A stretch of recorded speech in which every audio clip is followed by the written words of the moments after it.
Hello दोस्तों, आप सभी का आपके अपने चैनल एजुकेशन अड्डा पर हार्दिक स्वागत है। उम्मीद करता हूँ आप सब अच्छे होंगे। अगर आप हमारे चैनल पर नए हैं तो इसे सब्सक्राइब करें। आने वाली वीडियो को मिस ना करने के लिए बेल आइकॉन दबाएं। तो हमने शुरू की थी एनसीईआरटी 6th क्लास की ज्योग्राफी की और आज हमारा होगा आखिरी लेसन। तो हम चलिए शुरू करते हैं। जो आज का हमारा लेसन है वो है India, climate, vegetation and wild life. Bharat, जलवायु, वनस्पति और वन्य जीव। तो हम इसके बारे में पढ़ेंगे।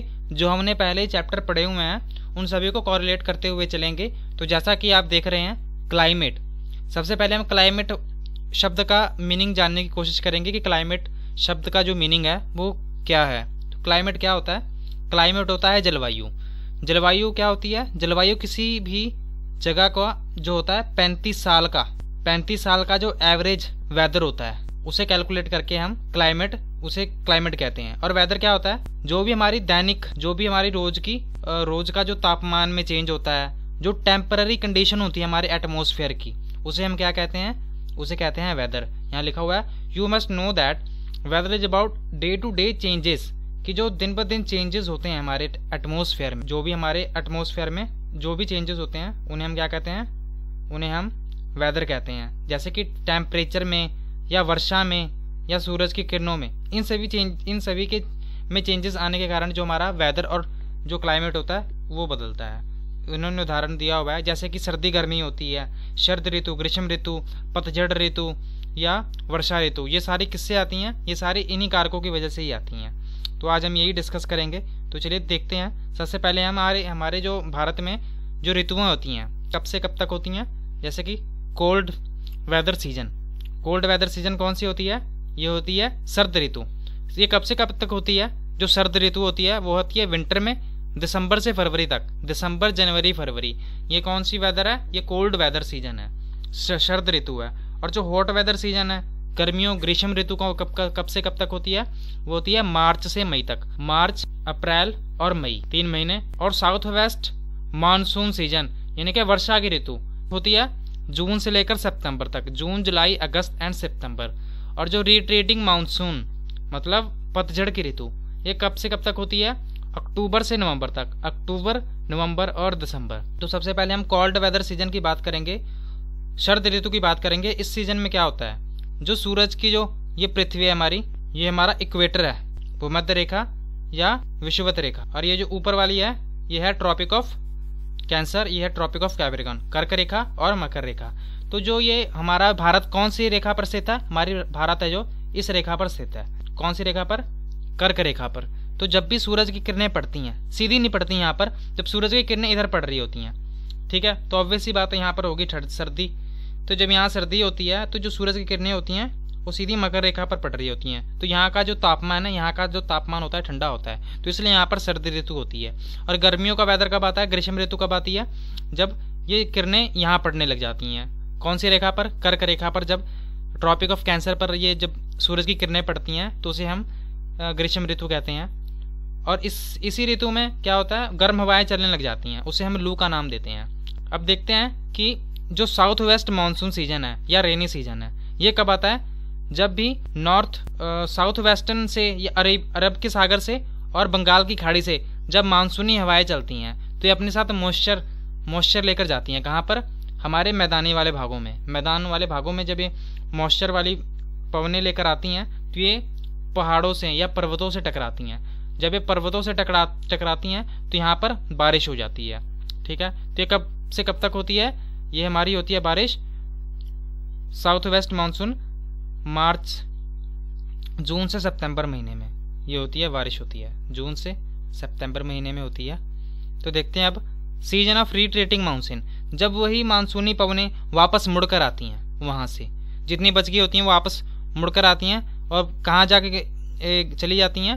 वेस्ट बंगाल में, बे ऑफ बंगाल में, सॉरी, बंगाल की खाड़ी में ये मानसूनी पवनें चली जाती हैं। और ये मानसूनी पवनें जाते जाते कहाँ कहाँ वर्षा करती हैं? तमिलनाडु और आंध्र प्रदेश में। तमिलनाडु और आंध्र प्रदेश में ये वर्षा करती हैं।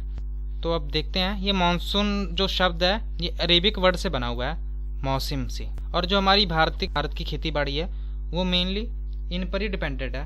हमारे जो मानसूनी पवनें होती हैं उन पर ही निर्भर करता है। तो हम बात करेंगे कि जो मानसूनी पवनें हैं इनसे हमारे जो प्राकृतिक वनस्पति है उसे कैसे प्रभावित करती हैं। जो हमारी भारत की जो प्राकृतिक वनस्पति है, यहाँ पर कहीं की भी प्राकृतिक वनस्पति है, उसको प्रभावित करने वाले कारक कौन कौन से हैं। जैसा वहाँ पर तापमान होगा, जितनी वहाँ वर्षा होगी, वैसा वहाँ का जो होगा नेचुरल वेजिटेशन होगा, वहाँ की जो वनस्पति होगी वैसी वनस्पति होगी।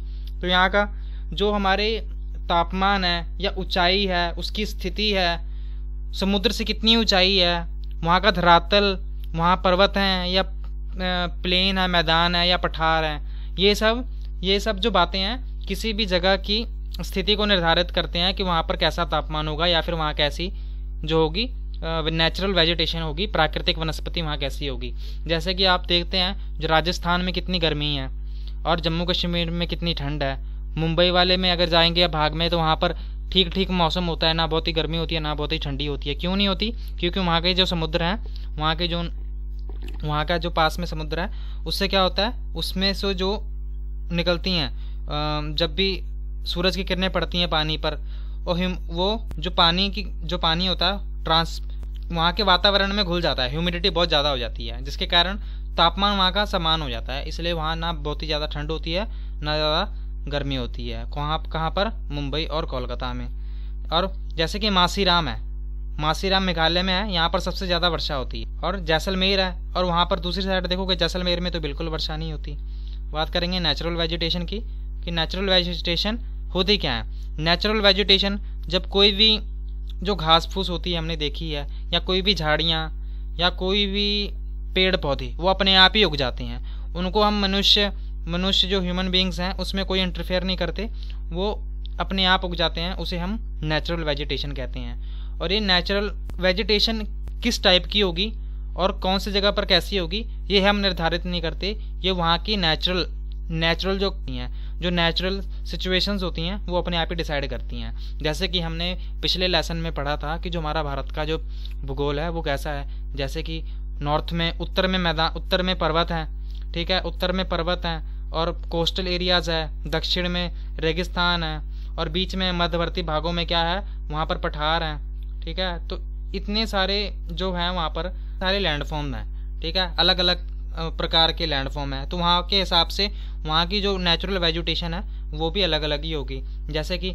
सबसे पहले है ट्रॉपिकल एवरग्रीन फॉरेस्ट, जो उष्णकटिबंधीय सदाबहार वन। फिर आ गया ट्रॉपिकल डेसिडुअस फॉरेस्ट, उष्णकटिबंधीय पतझड़ी वन, थ्रोनी बुशेस, कंटीली झाड़ियाँ, माउंटेन वेजिटेशन, पर्वतीय वनस्पति, मैंग्रोव फॉरेस्ट, मैंग्रोव वन।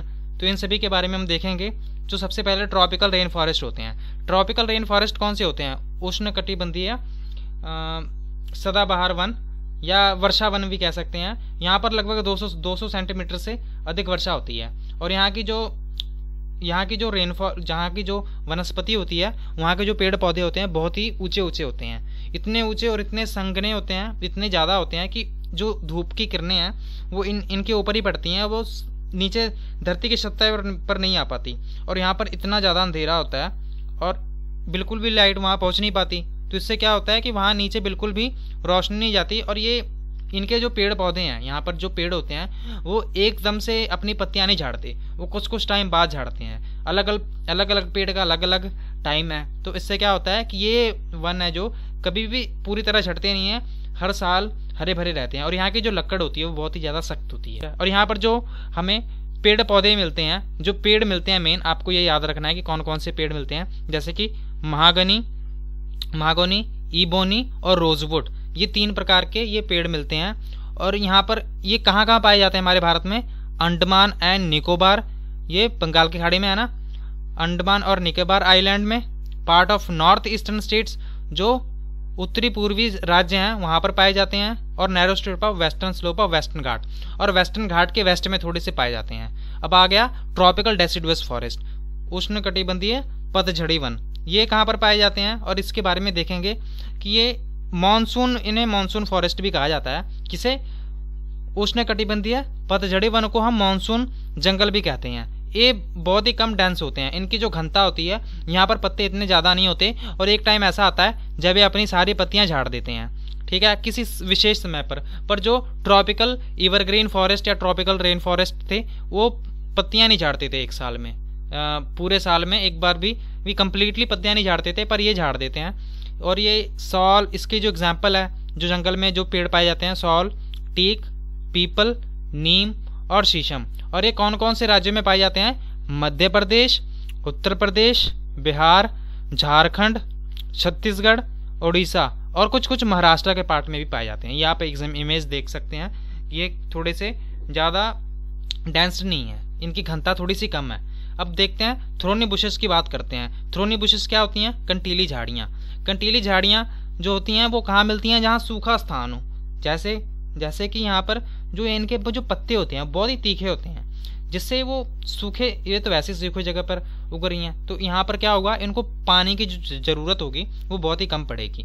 तो इसलिए इन्होंने अपने हिसाब से अपने आप को उस इन्वायरमेंट में ढाल लिया है। जैसे कि कैक्टस, खैर, बबूल, कीकर, ये सब कहाँ पाए जाते हैं? जैसे कि Rajasthan, Punjab, Haryana, eastern slope of western Ghat, जो पश्चिमी घाट है उसके ईस्ट में पाए जाते हैं, और कुछ कुछ गुजरात में भी पाए जाते हैं। ठीक है, अब हम देखते हैं, ये देखिए यहाँ पर थोड़े से कंटीली झाड़ियाँ दिख रही हैं आपको, ये रेगिस्तान का नज़ारा दिख रहा होगा। ये देखिए यहाँ पर एक ये कौन से हैं? ये छोटे छोटे कांटों वाले पेड़ हैं, ये पेड़ है। माउंटेन वेजिटेशन, पर्वतीय वनस्पति, पहाड़ी वनस्पति भी कह सकते हैं, पर्वतीय वनस्पति। तो देखते हैं wide range of species found in mountains, कि यहाँ पर बहुत सारी स्पीशीज पाई जाती हैं। ये इनकी हाइट के कितनी होती है? 1500 से 250 मीटर के बीच में होती है। 1500 से 250 मीटर के बीच में होती है। और यहाँ पर हम जैसे जैसे ऊपर जाते हैं जो तापमान होता है वो भी घटता जाता है।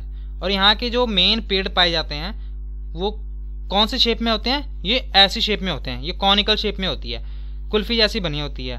ठीक है, और यहाँ पर जो पेड़ पाए जाते हैं वो है चीड़, पाइन और देवदार। चीड़, पाइन और देवदार नाम के यहाँ पर पेड़ पाए जाते हैं। अब आ गया मैंग्रोव फॉरेस्ट।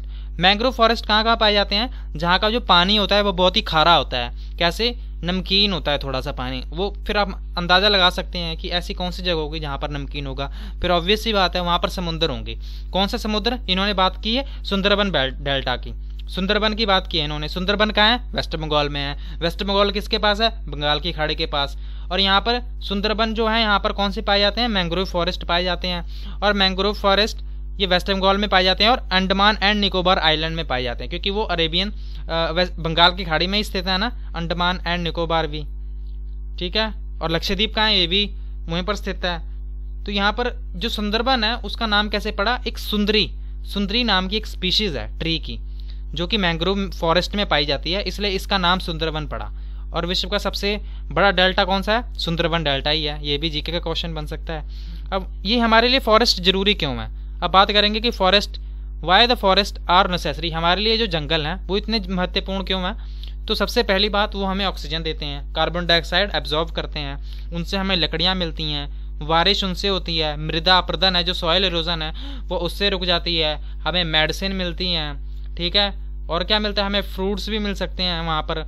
यहाँ पर पशुओं के लिए चारा मिलेगा, जो हनी, शहद होती है, गम मिलेगा, और natural habitats of wild life, ये जंगली जानवरों का घर है।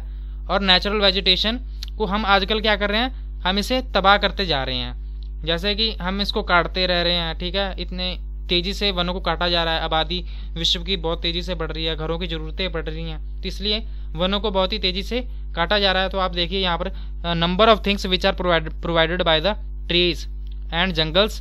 देखिए ऑक्सीजन है, मेडिसिन, शेल्टर, फॉडर, चारा, फ्यूल मिल रहा है जलाने के लिए, स्पोर्ट्स गुड्स जो कि बैट या हॉकी है, ये सभी किससे बनती हैं? ये लकड़ियों से ही तो बनती हैं। फर्नीचर, चेयर एंड टेबल, ये सभी किससे बन रही हैं? जंगल की लकड़ियों से ही तो बन रही हैं। Rubber, timber, natural habitat for wild life, gum, fruits and honey, इतनी सारी हमें चीज़ें जंगल दे रहे हैं, फिर भी हम इन्हें लगातार तेज़ी से काटते जा रहे हैं। और वाइल्ड लाइफ की जंगल, वन्य जीव, forest are home for variety of wild life, जो जंगल है वो इन्हीं सभी का घर है।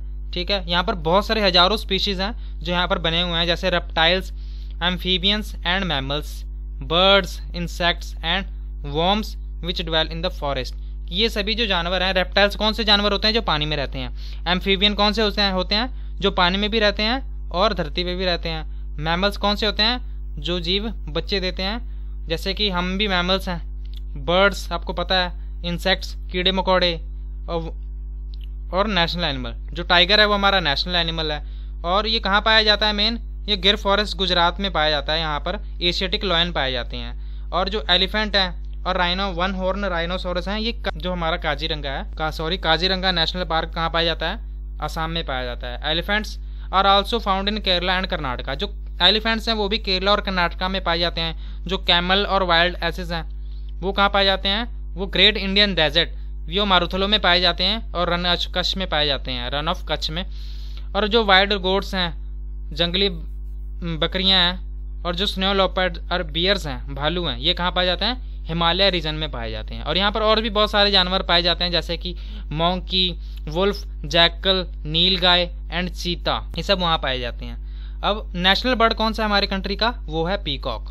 Peacock is the national bird. और कौन कौन से हमारे यहाँ बर्ड पाए जाते हैं, पैरट, पीजन, मैना, गीस, बुलबुल एंड डक्स, ये सभी हमारे यहाँ, इसलिए बहुत सारी बर्ड सेंचुरीज भी हैं जो कि इन बर्ड्स को बचाए हुए हैं। और एक होती है हमारे यहाँ बहुत सारे स्नेक्स भी पाए जाते हैं। और ये एक्सटिंक्ट क्या होता है, एक्सटिंक्ट जो कि विलुप्त हो चुके हैं, जो जानवर बिल्कुल ही खत्म हो चुके हैं। जैसे कि एक डियर होता था, ब्लैक डियर, ठीक है, वो भी अब हमारे यहाँ नहीं रहा बिल्कुल भी, सभी मर गए हैं। और जैसे कि एक होती है एंडेंजर्ड स्पीशीज, एंडेंजर्ड स्पीशीज, वो कौन सी स्पीशीज होती है, वो स्पीशीज जो कि मरने के कगार पर हो, वो बहुत ही थोड़ी सी रह जाती हैं, इसलिए उनको सरकार द्वारा बचाया जाता है, उन्हें हम एंडेंजर्ड स्पीशीज कहते हैं। तो अब देखते हैं कि हम भी इन जानवरों को बचा सकते हैं कैसे। अब आप सोचेंगे कि हम तो जानवरों को मारते भी नहीं हैं, तो फिर हमारा क्या हाथ है। हम जो इस चीज़ें इस्तेमाल करते हैं जैसे कि लेदर शूज़ हो गए, और भी बहुत सी चीज़ें होती हैं जो जानवरों के खाल से या जानवरों का कोई मटेरियल यूज़ किया होता है, तो हम इन चीज़ों को ना ले सकते हैं। हम कहेंगे कि हमें नहीं चाहिए, अगर उसकी डिमांड ही नहीं होगी तो लोग ना उन जानवरों को मारेंगे, ना उन चीज़ों का भी सामान का, ना उनका व्यापार करेंगे। तो इस तरह हम इन चीज़ों को भी बचा सकते हैं, अपना योगदान दे सकते हैं। तो ये था हमारा चैप्टर। तो देखते हैं कुछ क्वेश्चन सॉल्व करके देखते हैं। Which winds bring rainfall in India, कि ये भारत में कौन सी विंड होती है जो रेनफॉल आती है, वो मानसूनी पवनें होती हैं। कौन सी, साउथर्न और वेस्टर्न। साउथ वेस्टर्न विंड्स होती हैं जो दक्षिणी पश्चिमी पवनें होती हैं, जो कि वेस्ट बंगाल से बंगाल की खाड़ी या अरेबियन सागर से उठती हैं और वो जो हमारे भारत में आती हैं, ये विंड्स होती हैं जो हमारे यहाँ रेनफॉल आती हैं, वर्षा लाती हैं। इन्होंने पूछा है कि name the different season of India, हमारे भारत में कौन कौन से सीजन है, विंटर है, समर है, और ऑटम सीजन है, और एक रेनी सीजन है। ये 4 सीजन हो गए।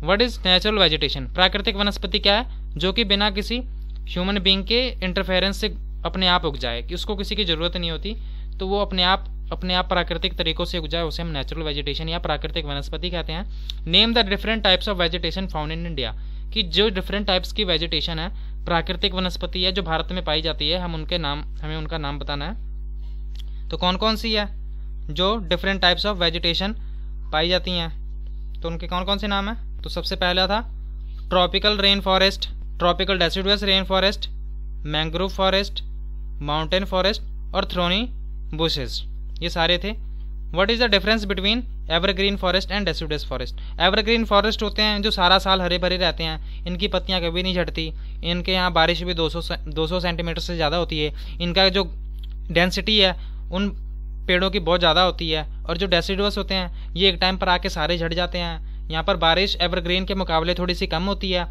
और यहाँ की जो डेंसिटी है वो भी कम होती है अगर हम एवरग्रीन फॉरेस्ट से कंपेयर करेंगे तो। Why's tropical forest are called evergreen forest, जो ट्रॉपिकल रेन फॉरेस्ट हैं, जो उष्णकटिबंधीय वन है, वर्षा वन है, उन्हें हम एवरग्रीन फॉरेस्ट क्यों कहते हैं, क्योंकि जो यहाँ वर्षा होती है इसलिए यहाँ पर सारा साल वर्षा होती रहती है, और यहाँ के जो पत्ते हैं, इनकी जो पत्तियाँ होती हैं वो कभी भी झड़ती नहीं है, मीन्स भी झड़ने के बाद भी फिर से आ जाती हैं, तो यहाँ पर हरा भरा ये हर साल हरी भरी रहती हैं, तो इसलिए हम इसे एवरग्रीन फॉरेस्ट कहते हैं। अब देखते हैं question number 2, tick the correct option. The world highest rainfall occurs in, सबसे ज़्यादा वर्षा कहाँ होती है, वो मासीराम में होती है, मेघालय के। Mangrove forest can thrive in, जो मैंग्रोव फॉरेस्ट हैं वो कहाँ पर उगते हैं, वो उगते हैं सलाइन वाटर में, जो नमक वाला पानी होता है। Mahogany and rosewood trees are found in, जो महागोनी और रोजवुड ट्रीज हैं वो कौन सी फॉरेस्ट के एग्जाम्पल हैं? तो इसका जो सही उत्तर है वो है tropical evergreen forest. Tropical evergreen forest is the right answer. Wild goats and snow leopards are found in, जो वाइल्ड जंगली बकरियां हैं और स्नो लेपर्ड्स है वो कहाँ कहाँ पाए जाते हैं? वो पाए जाते हैं हिमालय रीजन में। तो चलिए चलते हैं ई पर। During the south west monsoon period the moisture laden winds blow from. South west monsoon period में जो मॉइस्चर लेडन जो कि पवनें होती हैं लदी होती हैं, किससे? मॉइस्चर से लदी होती हैं, उसमें पानी होता है उन पवनों में। तो वो कहाँ से कहाँ तक बहती हैं? वो बहती हैं sea to land, plateau to plains या लैंड टू सी। तो उसका जो सही उत्तर है वो सी टू लैंड्स वो ब्लो करती हैं। Hot and dry winds known as, इसे हम लू कहते हैं, जो गर्मियों में चलती हैं, बहुत ही गर्मी और सूखी पवनें होती हैं ये। The state of Andhra Pradesh and Tamil Nadu receive a great amount of rainfall during the season of, ये कब बहती है? ये पतझड़ वन में, ऑटम सीजन में ये वर्षा करती हैं, जब वो वापस वो मानसूनी पवनें मुड़कर आती हैं, वापस आती हैं। Dash forest in Gujarat is the home of, जो गिर फॉरेस्ट है, गिर forest home of Asiatic lion, ASIA, एशियाई लॉयंस है जो, उनका जो घर है ये। Dash is well known species of mangrove forest, तो कौन सा स्पीसीज है जो मैंग्रोव फॉरेस्ट का जो बहुत ही ज़्यादा फेमस है? Sundari. Dash are also called monsoon forest, किसे हम मानसून फॉरेस्ट कहते हैं? ये हम डेसिडुअस या पतझड़िया वन को हम मानसून फॉरेस्ट कहते हैं। तो ये हमारा लास्ट क्वेश्चन था, तो हम अपना सेशन समाप्त करते हैं। आपको हमारा ये लेसन कैसा लगा आप हमें कमेंट करके ज़रूर बताएं। अगर आपको अच्छा लगा हो तो आप इसे ज़रूर लाइक करें। Thank you so much for watching.